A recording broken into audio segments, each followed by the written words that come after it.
А кто может рассказать, что мы здесь собрались? Собрались? Да. Из-за того, что мы стали просто-напросто заложниками между Минздравом и дилижансом, который такси нас возит. Представляете, мы дилижанс тоже поддерживаем. С августа месяца не оплачивают.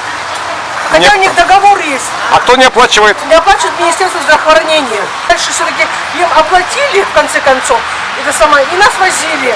Вы все тут Диализники, вы все диализники, инвалиды первой группы. Так. С какого не возят уже?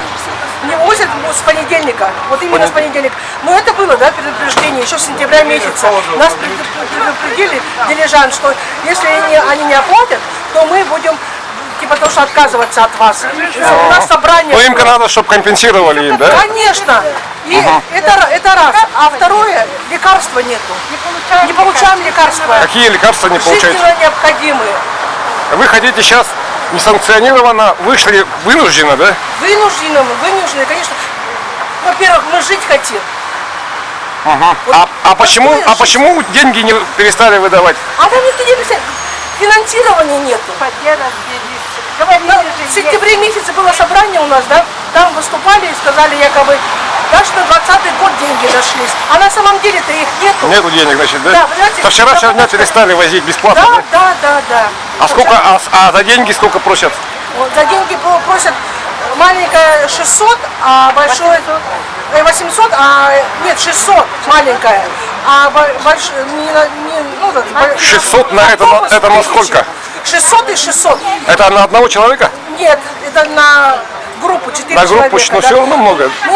Мы даже это не можем заплатить. Почему? Потому что мы живем на пенсии.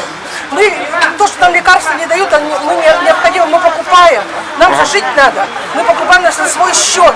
А пенсия у нас, извините, сколько у вас пенсия составляет? Пенсия у меня 25.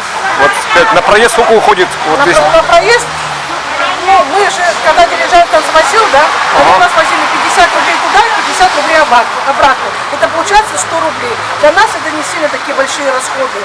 А если платить 300 и 300, уже 600 рублей отдаешь. А на каком... Так, сколько здесь человек собралось? Давайте смотрим. Больше 20.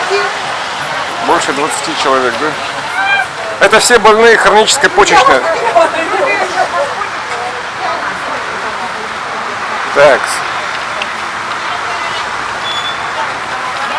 А здесь пускают только...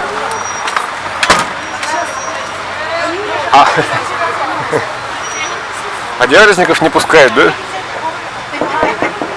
Пустите, пожалуйста. Это у нас правительство республики Саха-Республика Ильдархана. Вот, правительство республики. Диализники хотят попасть. Так.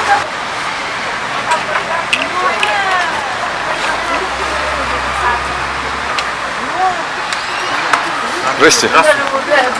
Здравствуйте. Кто старший? Проходите. Где? Старший. Я.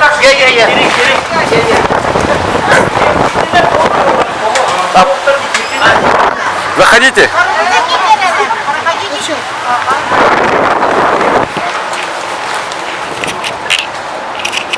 Вот.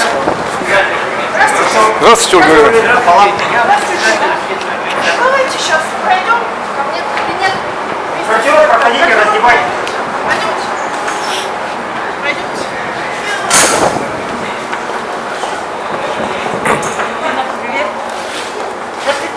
Проходите, раздевайтесь. Раздевайтесь, не морозьтесь. Насколько я понимаю, требования, да? Да. Вот и я бы хотела, чтобы спокойно, мы сейчас, кто будет озвучивать, и, соответственно, в диалоге сейчас подъезжает министр здравоохранения Лена Фраимовна Борисова. При необходимости она тоже ответит на ваши вопросы. И, соответственно, я зампред правительства Балабкина Ольга Валерьевна, курирующая социальную сферу, поэтому вот вместе с Михаилом Дартовичем мы сегодня здесь с вами на этом диалоге. Кто будет говорить? Я. Ну, хорошо. В Киев можно, да? Ну, конечно, можно. Ну, так надо думать, что у вас ноги замерзнут. Я председатель общественной организации пациенты гемодиализа Стручков Дмитрий Николаевич. Мы сегодня вынужденно собрались, вышли на пикет, собрались сами стихийно, вчера через WhatsApp группу мы. Нам уже в пятницу стали предупреждать, что с понедельников прекратят перевозки. И мы просто не поверили. Все-таки думали, за 2 дня министр какой-то вопрос решит. Из-за этого я остановил. До понедельника давайте подождем. В понедельник, если точно перестанут перевозить, то надо будет выходить на Какие пикет. у нас случаи сегодня отказа перевозки вчера? Что произошло? Вчера с утра начали отправлять уведомление, что с сегодняшнего дня перевозки не будет Если производиться. кто отправлял уведомление? Можно я скажу? Якутмедтранс. Якутмедтранс. Якутмедтранс, значит, у нас как продолжал, так и будет продолжать вас непосредственно перевозить. Никаких проблем с вашей перевозкой. Ну как нет, уже вчера. Уже вчера мы ездили за свой счет. Да, Значит, что-то, ну, знаете, уже. вот давайте так, да? Ну, знаете, у извините, меня ровно можно скажу? столько же. У меня же ровно такой же мозг, как у вас, да? В 2 полушария. Я не смогу воспринимать 8 полушариев, правильно? Если вы все начнете говорить. Значит, кому вчера было отказано по перевозу? Всем. Всем. Значит, мы сейчас... сообщения даже на эти, по смс-кам присылали всем. Хорошо. Всем Сейчас... звонили, диспетчер звонил и предупреждал сама. Значит, мы сегодня разберемся непосредственно с тем, кто отправил такое непосредственно сообщение, почему это возникло, да? Прокомпенсируем те расходы, которые вы понесли вчера.